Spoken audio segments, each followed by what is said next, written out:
네, 중대재해기업처벌법을 심사 중인 여야가 처벌 대상에서 5인 미만 사업장과 10인 미만 소상공인 등을 제외하기로 했습니다. 노동계를 중심으로 비판 여론은 커지고 있습니다. 네, 신년 인사회에 참석하는 문재인 대통령의 메시지도 주목되는데요. 박진영 더불어민주당 상근 부대변인, 조청래 전 국민의힘 여의도연구원 부원장과 함께 정치권 이슈 짚어보겠습니다. 두 분 어서 오십시오. 네, 안녕하세요. 예, 두 분 오시기 전에 정치권에서는 속보가 있었습니다. 오세훈 전 서울시장 관련해서 저희가 북한 당대회 얘기할 때 들어왔던 속보인데요. 골자만 요약해드리면 안철수 국민의당 대표가 국민의힘에 이제 들어와야 된다라는 메시지를 얘기를 하면서 그러니까 조건을 좀 달았습니다. 그러니까 안철수 대표가 국민의힘으로 들어오면 오세훈 전 시장은 출마하지 않겠다. 야권 승리를 위해 최선을 다하겠다. 하지만 불참 시에는 출마하겠다. 이제 이런 메시지인데요. 이 내용은 뭐 간략하게 좀 다뤄보고 저희 준비한 내용을 이어갈 텐데 이거 어떻게 봐야 될까요? 현재 이제 안철수 대표가 지지율이 제일 잘 나오지 않습니까? 예, 예. 근데 사실 그거는 제가 보기에는 그냥 인지도예요. 인지도 유력 대권 주자였던 사람이 서울시장 나오겠다는 인지도가 잘 나와서 그런 상황인데 예. 국민의힘은 초반 레이스를 못했기 때문에 좀 뜨거워했을 겁니다. 예. 그런 측면인데 우리가 생각하기에 오세훈 전 시장님도 대권 주자로서의 역할을 하셨던 분이기 때문에 예, 예. 본격적으로 레이스를 하자면은 아마 그 정도 지지율은 저는 충분히 나올 거라고 보고 예. 그런 측면에서 고육지책으로 예. 국민의힘 후보의 지지율을 높이기 위한 저는 전략적 차원에서 말씀하신 게 아닌가 예. 이런 생각이 듭니다. 전략적 차원의 선택이고 고육주책이라는 말씀 주셨는데 조청래 부원장께서는 이 메시지 어떻게 읽으셨습니까? 네, 지금 말씀하신 것과 비슷한 맥락입니다. 예. 지금 국민의힘 공천관리위원회에서 100% 시민 경선으로 가는 방향으로 방침을 정했지 않습니까? 예. 이 상황에서 안철수 후보가 당내에 들어와서 예. 100% 여론조사를 갈 경우에는 예. 지금 국민의힘 내부의 후보들이 좀 불리한 상황입니다. 예. 시간적으로 그렇고 수단도 없고 통로도 없고. 그래서 2단계로 갈 경우에는 당내 흥행을 거친 다음에 가면 예. 인지도 상승과 지지도 상승의 결과를 볼 수 있기 때문에 예. 처음부터 같이 섞여서 하는 경선은 좀 부담스럽다. 예, 예. 이 의견을 밝히신 걸로 예, 이해하고 근데 있습니다. 안철수 전 대표가 국민의힘에 입당해달라는 그 메시지였잖아요. 네, 현실적으로 가능하다고 보십니까? 안철수 후보는 지금 여러 가지를 계산하고 있을 겁니다. 예를 들어서 100% 여론조사를 통해서 한다면 예. 안철수 후보가 언제가 되든지 간에 국민의힘으로 들어와야 되거든요. 예, 예. 예를 들어서 시장 후보가 되고 난 뒤 들어오냐, 되기 전에 들어오느냐 이 문제일 뿐이지. 예. 제가 볼 때 국민의당 관계자들은 들어오는 걸 전제로 하고 지금 하고 있을 겁니다. 아, 그렇습니까? 예. 박 위원장님 생각 저도 어떻습니까? 똑같이 생각합니다. 왜냐하면 예. 안철수 대표는 종국적인 목표가 대통령 선거에 나가는 것이기 때문에 예. 이분이 시장이 최종 목표가 아니기 때문에 네. 결국은 어떤 큰 세력을 업어야 되겠다는 생각을 할 거라는 생각이 들고요. 예. 이제 본인도 잘 아실 거라고 생각하는데 일단 세력이 없다라는 점. 예. 그다음에 인지도는 높지만 알고 보면 또 안티가 제일 많은 정신이에요. 그런 측면에서 결국은 거대 정당에 예. 어느 정당이든 간에 들어가서 대선 후보로 가야 되겠다라는 궁극적 목표를 저는 지향할 거라고 봅니다. 예, 어젠가 그젠가 저희 방송에 이제 최민희 전 의원이 나오셔서 단일화는 이제 그 우리 당이 전문이었다. 네. 전문이기 때문에 단일화는 진통이 많이 이제 동반이 되기 때문에 이 단일화 자체가 쉽지 않을 것이다라는 전망을 주셨거든요. 그러니까 결과적으로는 지금 일단 이제 지금 어떻게 보면 첫 발을 띄워준 셈인데 이거를 안철수 전 대표가 어떻게 해석하고 어떻게 받아들이냐에 따라서 이 국면 또 달라지지 않겠습니까? 잘 될까요? 국민의힘이 이제 저는 좀 잘 논리적으로 안철수 대표를 포위해야 된다 이런 표현을 쓰고 싶은데요. 예, 예. 안철수 대표가 이제 정치권의 보편적 상식하고는 좀 다른 주장들을 많이 하십니다. 예를 들자면 지금 이야기하시는 단일화의 여론조사 문제에서 예. 입당하지 않은 상태에서 여론조사를 해서 단일화를 하는 것과 예. 그다음에 당에 들어와서 100% 시민 여론조사하는 것과 뭐가 그렇게 저는 명분상 차이가 있는지 잘 모르겠어요. 예. 어차피 같은 여론조사인데. 네네. 근데 이런 것들을 가지고 안철수 대표는 또 따지고 들 겁니다.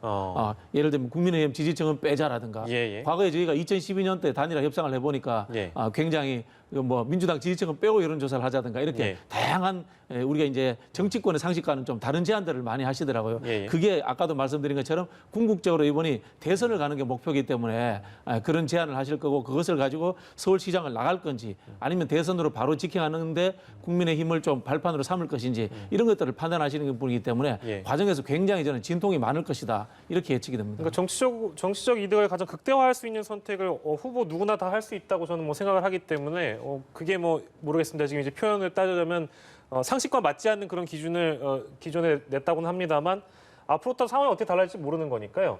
하지만 어쨌든 쉽지 않을 거라는 말씀 주셨습니다. 단일화 과정. 그렇죠. 네네. 예, 예. 어떻게 보십니까? 지금 이게 이 결론이 날 수 문제는요. 있을까요? 그러니까 지금 오세훈 후보가 제기한 입장하고 당의 입장이 좀 다를 수가 있습니다. 예. 오세훈 후보는 지금 현재로 안철수 후보가 들어와서 같이 가면 유리하지 않다라고 보고 지금 그걸 던진 거 아닙니까? 그죠? 예. 근데 당의 입장에서 볼 때는 당내 경선을 통해서 후보를 선출하는 거하고 단일화를 거쳐서 후보를 선출하는 게 명백하게 다릅니다.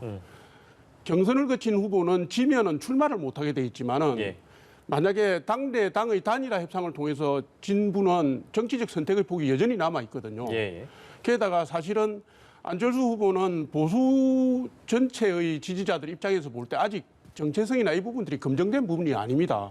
잘 아시는 것처럼 2011년도에 지금 고 전 박원순 시장을 예. 한테 양보를 했고요. 2012년도에는 문재인 대통령한테 대선 후보 자리를 양보를 했고요. 예. 2014년도에는 민주당하고 합당을 해서 새정치민주연합의 대표를 했습니다. 예. 예. 그리고 2016년에는 국민의당을 창당했지만 사실은 신문 핵심들하고는 거리를 뒀지만 예. 제3지대 중도 가치를 내세우면서 야권 분열을 초래했던 분이에요. 그래서 이분이 의미 있는 정치 지도자가 되기 위해서는 제가 볼 때는 좀 더 명확한 정체성과 결단이 필요하다. 예. 중도 보수에서부터 보수를 아우르는 그런 부분을 안으려면 예. 당의 입장에서는 그분이 국민의힘에 들어와야 된다라고 생각하는 것이죠. 예, 예. 요 계산법의 차이가 좀 있습니다. 예, 네. 알겠습니다. 그 얘기는 저희가 그 정도만 하고 다룰 주제가 많기는 한데 선거 얘기가 나왔으니까 선거 주제는 그 여당 쪽 주제 하나만 더 하고 저희 중요한 내용이 이제 중대재해기업처벌법 내용이라서 이 내용으로 넘어갈 텐데요. 지금 여당 구도는 결국에는 박영선 장관과 우상호 의원으로 좁혀지게 되는 것이냐 아니면 뭐 제3의 인물이 없는 상황에서 그냥 그 구도대로 가는 것인가 이제 이런 내용들이 나오고 있는데 어떻게 당내에서 얘기가 나오고 있습니까? 박주민 의원 같은 경우는 이제 불출마하겠다는 의사를 밝히셨고요. 며칠 전에 이제 김민석 보궐선거 TF 단장을 알고 계시는데 이제 그분이 인위적인 영입은 하지 않는다라는 예. 이제 표현을 썼지 않습니까? 그 이야기는 뭐냐면은 현재 있는 두 후보만으로도 경쟁력을 충분히 높일 수 있다라는 뜻이기도 하고 예. 이 두 후보가 충분히 당선될 가능성이 있는 분이다라고 이렇게 급을 높여주는 그런 측면에 있기 때문에 예. 제가 봤을 때도 말씀하신 것처럼 두 후보 중심으로 갈 것 같고 아마 이제 예. 두 후보를 중심으로 해서 당에서 이제 좀 프로모션을 해주지 않을까 예. 뭐 이렇게 좀 예측이 됩니다. 예, 예. 중대재해법 이야기를 좀 해보겠습니다. 네. 여야가 이제 처벌 대상에서 5인 미만 사업장, 10인 미만 소상공인, 점포 규모 1,000제곱미터 미만인 자영업자를 제외를 하는데 결정을 좀 했습니다. 노동계를 좀 비롯해서 단식 투쟁 중인 유족들이나 또 정의당의 좀 반발이 거센 상황입니다. 두 분께서는 좀 어떻게 보셨는지요, 이번 합의? 이건 참 정부가 고민을 특히 이제 여당이 고민을 많이 할 수밖에 없는 상황인데요. 예초에는 이게 뭐 50인 이하 사업장을 또 4년 유예하자 이런 이야기도 있었습니다만은 그나마 좀 노동계 의견이 좀 반영이 된 측면이 있습니다만은 그럼에도 불구하고 양쪽이 다 만족하지 못할 것 같아요. 네. 네네네. 경제계에서도 만족하지 못할 거고 노동계에서도 만족하지 못할 건데 이런 안을 내놓는 건 이제 정부 여당이기 때문에 이런 안을 내놓을 수밖에 없는데요. 저는 이제 이런 입법안을 할 때 좀 전략적인 판단도 했으면 좋겠어요. 예. 새로운 입법을 할 때는 과잉 입법을 해서 부작용이 생기면은 축소 입법을 개정안으로 내는 방법이 있고 예, 예. 또 한편으로는 최소 입법을 해서 그것이 모자란다 싶으면은 확대 입법을 개정안으로 해서 하는 방법이 있는데 예. 이렇게 중간에 절충해서 시작을 해버리면은 예. 시작 자체부터 양쪽의 반대를 얻어가지고 굉장히 진행되기가 어려운 측면이 있고요. 예. 한편으로 보면은 어쨌든 간에 정의당이 한때는 범여권으로 분류가 예. 되는데 예. 정의당에게 이렇게 후퇴할 명분을 못 만들어준다는 측면에서도 예. 저는 굉장히 좀 이게 좀 쉽지 않은 결정이 아니었나 여당으로서 뭐 그런 생각이 듭니다. 이제 말씀 주신 것 중에 좀 반발을 하시는 분들은 이런 얘기를 하더라고요. 그러니까 과잉 입법이든 최소 입법이든 일단 뭐 법안이 통과되게 되면 그 개정하는 게 쉽냐, 쉬운 얘기냐 이런 비판을 하시던데 그건 어떻게 보세요? 표현이 그렇습니다. 의석수가 제법 있으니까 예. 네, 예. 그런 측면이 있는데 저는 이제 개인적으로는 좀 정의당에서 이야기하는 원안대로 해주고 그다음에 이제 이 경제계 요청을 받아들여서 보안 입법을 하는 게 어떤가 뭐 이런 생각을 해봤는데요. 예. 왜냐하면은 실제로 그 이 산업재해라는 게 중소기업이라든가 열악한 회사에서 많이 일어나지 대기업에서 자주 많이 일어나는 게 아니거든요. 예. 그런 측면에 좀 생각도 있고 또 길게 보자면은 우리나라가 이 산업경제 정책과 노동고용 정책이 통합적으로 이렇게 만들어져야 돼요. 솔직히 말씀드려서 한국 사회의 현재 이 자영업이 많다는 것은 다 인정을 하는 거지 않습니까? 예. 또 코로나 경제 위기를 겪고 났을 때 자영업이 어떻게 될 것인가 여기에 대해서도 우리가 깊은 고민을 하고 이런 법들에 대해서 만들어야 되는데 예. 지금 제가 봤을 때는 이거는 산업경제정책과 고용노동정책이 분리된 상황에서 양자가 대결하는 상황으로 입법이 되기 때문에 예. 저는 이거 끊임없이 이게 아마 문제로 남을 것 같다는 생각이 듭니다. 예. 경영계나 노동계 양쪽 모두 좀 동의할 수 없는 내용이다라고 분석을 하셨는데 사실 지금 계속해서 좀 단식 노동에 들어가고 있는 유족들이라든지 특히나 좀 정의당 이런 부분에 대해서 당장 법안 통과보다 이분들을 패싱할 수밖에 없는 이런 상황에 대해서 좀 반발이 클 것 같거든요. 설득을 할 수 있느냐 없느냐의 문제 아니겠습니까? 지금 말씀하셨지만 정의당을 설득하는 건 지금 쉽지 않아 보이고요. 예. 그리고 사실 법안 자체가 저희 당에서 볼 때는 너무 좀 심한 측면도 있습니다. 오히려 정의당 부분을 받아들여서 가야 된다고 말씀하셨는데 저는 좀 다르거든요. 오늘 이제 법사위 전체에 거치고 내일 통과시키겠다는 건데 어찌됐든 지금 여야가 같이 논의에 참여해서 가고 있는 법이 최근에는 거의 없었습니다. 지금 중대재해 기업법 요것만 지금 논의가 되고 있는 건데 잘 아시는 것처럼 관리 감독 책임 있는 공무원에 대한 처벌 규정을 삭제를 했고요. 예. 그다음에 처벌 수위와 벌금 형량 이것도 완화를 사실 했고요. 그리고 법안 내용을 자세히 보면 안전수칙을 어긴 노동자에 대한 의무나 규정 등은 보이지가 않습니다. 오히려 책임을 모두 경영자에게 지금 전가하는 거잖아요. 그러니까 사업주의 처벌, 행사처벌, 그다음에 법인 벌금, 그다음에 행정 제재, 징벌적 배상, 손해배상, 이 사중 가중 처벌을 하게 되어 있습니다. 이게 그래서 사실은 전체적으로 볼 때 좀 문제가 있다. 저는 이렇게 생각을 하는 거고요. 지난해에 전체 사업장에서 산재 사고로 사망자가 855명이라고 합니다. 제가 찾아보니까 네. 그 중에서 약 95%가 300인 미만 사업장에서 일어났습니다. 예. 보통은 그런 사업장들은 오너하고 법인 대표가 같은 사람입니다. 네. 대표가 구속이 되면 산재 사고 처리도 안 되고 그 이후에 사후 조치도 안 되게 돼 있는 거거든요. 그런 의미에서 소규모 사업장에 대한 처벌을 제외하기로 한 것은 예. 그나마 저는 다행이라고 보는 것이고요. 이거는 실행을 해가면서 조금 더 문제가 발생하면 다시 보안 입법을 해야 될 거라고 저는 그렇게 보고 있습니다. 예, 강론으로 들어가면 너무나 다른 의견들이 많이 부딪히고 있는 상황이라서 이게 어떻게 정리가 될 건지도 참 걱정이긴 합니다. 저는 이런 부분들은 이건 사실은 정책 결정이 아니고 전형적인 정치적 결정이 되어야 된다고 생각을 합니다. 정치적 결정. 네. 왜냐하면은 이 집신 장사하고 우산 장사하고 같은 날 장사할 수가 없습니다. 하루는 집신 장사하고 하루는 우산 장사가 할 수 있도록 이렇게 시간을 두고 아까 말씀드린 그런 식으로 해야 된다는 게 예. 왜냐하면 정의당에서 하는 이야기도 말이 맞습니다. 중대재해라는 게 사망이라든가 이제 큰 장애를 입는 수준을 말하는 건데 그 정도를 이렇게 방어하지 못할 수준이면 기업 안 하는 게 맞죠. 이렇게 이야기하지 않습니까? 그 말 예. 맞습니다. 예. 한편으로 보면은. 네. 근데 역으로 이 재계에서 이야기하는 그런 식으로 이야기하면 우리 사업 못 합니다. 이야기도 한편으로 맞습니다. 예. 둘 다 맞는 이야기가 충돌할 때 절충해 버리면은 아까 말씀드린 것처럼 같은 날 집신 장사와 우산 장사가 나올 수가 없습니다. 예. 그래서 제가 이야기하는 것이 아까 말씀드린 것처럼 과잉입법을 하든가 축소입법을 하든가 해서 하여튼 시차를 두고 절충하는 그런 것들을 해야 되는데 한꺼번에 절충하고 온다고 했을 때는 정치권이 어느 한쪽도 대변해 주지 못하는 예. 그런 상황에 의해서 국민들이 정치를 별로 필요 없는 영역으로 저는 볼 수도 있다고 봅니다. 예, 알겠습니다. 중대재해기업처벌법 여야가 어떤 결론을 내는지 좀 더 기다려보고 일단 그 시점은 지금 8일로 되어 있죠? 네, 내일입니다. 시간이 많지 않은데 어떤 결론을 날지 좀 지켜보도록 하고요.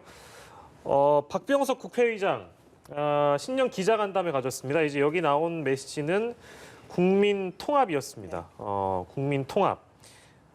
근데 이게 국민 통합 물꼬를 이제 물론 이제 국민 통합이라는 단어는 신년 초에 이낙연 대표가 사면론을 언급하면서 많이 나왔던 부분이긴 한데 다시 한번 이제 이렇게 등장하면서 이걸 계기로 정치권에서 다시 한번 두 전직 대통령 사면론을 논의하게 될 계기가 되지 않을까 이제 그런 가능성인데 어떻게 네. 전망하시는지요?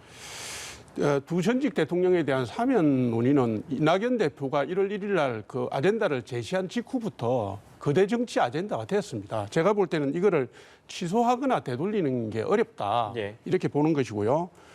이게 이제 강성 친문들의 반발 때문에 이게 약간 주춤하는 모양새지만 원래 의도가 간판은 국민통합이었고 내부적으로 들여다보면 대통령과 민주당에 대한 지지율 하락을 반등시키겠다는 의도, 그다음에 이낙연 대표 등의 그 지도자들의 입지를 강화시키겠다는 의도가 밑에 깔려 있었던 건 아닙니까? 그죠? 그러니까 이미 던져진 아젠다이기 때문에 청와대든 당이든 국회든 이 부분을 지원하는 간접적인 지원 행태가 나올 것이고 그걸 예. 통해서 이슈화가 계속 이어져 갈 것이다 이렇게 보는 겁니다. 예. 제가 보기에는 박병석 의장의 그 말씀도 간접 지지를 하시는 것이고요. 예. 선거까지 염두에 두고 지지를 하시는 것이고 따라서 이거는 제가 볼 때는 청와대든 당이든 이미 본격적인 논의에 착수했다. 예. 들어갔다 저는 이렇게 봅니다. 내부적으로. 예. 수수만 남아있을 뿐이죠. 네. 네. 국민 통합을 위해서 좀 던져진 화두에서 나온 이제 사면론이지만 사실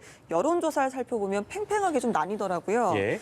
찬반 의견이 47.7%, 48%입니다. 이런 상황이라면 좀 사회적인 공감대가 분명히 좀 이루어졌다. 이렇게 보기엔 좀 이른 거 아닐까요? 그렇죠. 저는 사실 이 정도도 깜짝 놀랐습니다. 아, 저는 그러셨습니까? 개인적으로는 이제 개인적인 사견입니다만 예. 사과와 반성이 없는 이 사면은 저는 반대한다는 게 개인적인 의견입니다만은 저는 사면 반대가 한 70% 나올 줄 알았어요. 네. 근데 이 정도 나온 거는 제가 봤을 때는 민주당 지지도가 떨어지니까 민주당이 생각하는 것에 있어서 반대하는 사람들이 사면 찬성으로 저는 오히려 많이 가서 이 정도가 나왔다는 생각이 드는데 예. 이 내용을 근데 자세히 들여다보면 조금 차이가 있어요. 예. 적극적 반대는 38% 가까이 되는데 적극적 찬성은 한 27%밖에 안 되더라고요. 예. 제가 보니까 그 이야기는 뭐냐면 실제로 사면 반대 여론이 상당히 많다라는 겁니다. 예. 사면 반대 여론이 많다는 건데 저는 뭐 이낙연 대표님의 진정성은 이해를 합니다만은 조금 성숙되지 않은 상황에서 조금 일찍 던지지 않았나 이런 생각이 드는 게 일단 박근혜 대통령의 재판이 먼저 결과가 완벽하게 다 나와야 된다는 것. 그리고 사실 이런 사면들은 어떻게 되냐면요. 보통 여야 영수회담 이런 거 할 때 당사자인 야당 대표가 대통령께 제안을 하고 예. 이런 식으로 해서 야당이 먼저 제안을 해서 무르익어 가는데 여당 대표가 먼저 던졌기 때문에 갑자기 좀 뜬금없었던 측면이 있거든요. 예. 저는 이제 그럼에도 불구하고 이것을 이제 김종인 대표나 박병석 의장님처럼 대통령의 권한이다 이렇게 이야기하시는 건 저는 맞지 않다고 봅니다. 대통령은 최종 결론을 사면에 대해서 내리는 자리지 이것의 공감대를 이루어내고 여야의 의견을 수렴해가는 과정들은 정치권에서 해줘야 될 일입니다. 예. 이 박병석 의장님이 그 이야기를 하셨지 않습니까? 입법부 수장으로서 대통령께 말씀드리기 곤란하다 이야기했는데 대통령의 이 사면권은 행정부 수장의 권한이 아니에요. 예. 국가 원수로서의 권한입니다. 그런 측면에 있자면은 국민의 의견을 수렴하는 국회라든가 정당 이런 곳에서 충분히 논의를 한 다음에 대통령께 최종적으로 결론을 내려주십시오. 예. 또 그 과정에는 제가 봤을 때는 두 전직 대통령을 찾아가서 국민의힘 같은 경우는 이러이러한 분위기가 되니까 두 분이 어떤 좀 표명을 해주셔야 되지 않겠습니까? 이런 절차까지도 충분히 있는 다음에 저는 대통령께 사면에 대해서 의견을 말씀드리는 게 맞다라고 저는 그렇게 생각합니다. 예. 이제 그 의견까지 들어봤고 그리고 어제 이제 유영민 신임 대통령 비서실장이 주호영 국민의힘 원내대표 만났는데 이 자리에서 역시 사면 필요하다 이렇게 언급을 했습니다. 근데 공식적으로 이제 사면을 언급한 게 제 기억에도 이게 지금 처음인 걸로 알고 있어서 국민의힘에서 사면론을 더 이제 어떻게 보면 가속화시키는 그런 역할을 해줄 것인가 이제 이거에 대한 전망인데 어떻게 그 전망하시는지? 부분은 제가 볼 때는 한 발 더 나간 논의 전개가 국민의힘 차원에서 어려울 거다 이렇게 예. 봅니다.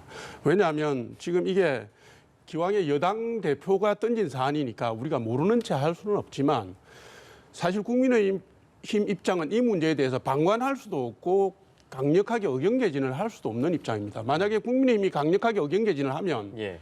이걸 처음 제기한 이낙연 대표나 청와대 입장이 더 어려워질 거라고 보는 것이고요. 네. 문제를 풀어나가는데 별 도움도 되지도 않고 부담만 만들어질 수 있는 것이거든요. 근데 이거와 관련해서 제가 한 말씀 더 드리자면 아까 찬반 여론 말씀하셨는데 예. 원래 전직 대통령의 사면 문제는 여론조사에 붙이면 국민의 여론이 양분될 수밖에 없습니다. 그게 무슨 한쪽이 높게 나오거나 뭐 낮게 나오거나 그렇게 잘 안 된다고 제가 보거든요. 예. 이거는 지금 집권 여당이 문제를 논의를 전개해가는 방식에 문제가 있다고 저는 보는 거예요. 예. 국민 여론을 떠보기 위해서 당에서 먼저 에드벌룬을 띄운 것도 문제고요.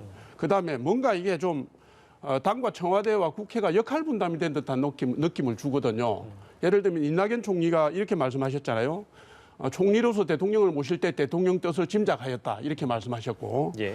그다음 청와대는 대통령만이 결정할 수 있는 내용이다 이렇게 얘기했지 않습니까? 예. 이게 지금 뭐 좀 안 맞습니다. 국민들한테 굉장히 혼란스럽거든요. 예. 누가 추진을 해서 누가 결정을 하는지에 대한 그것도 없고, 결국 저는 이거는 대통령께서 큰 결단을 내리시고 예. 국민들한테 어중과 뜻을 전달하시고 국민의 여론을 이끌고 설득하는 모습을 보여야 된다. 예. 이 아젠다라고 저는 보는 겁니다. 예. 알겠습니다. 야당이 나서기도 어렵고요. 네네. 예. 사면 얘기 나왔으니까요. 요 내용은 이제 일부 언론 보도를 통해서 이제 등장한 부분인데 이건 뭐 저희 쪽 보도는 아닙니다. 여권 핵심 관계자를 인용을 하면서 두 대통령을 동시에 사면하지 않고 박 전 대통령을 먼저 한 뒤에 이 전 대통령은 사면이 아닌 형 집행정지 등 다른 방법을 논의하고 있다.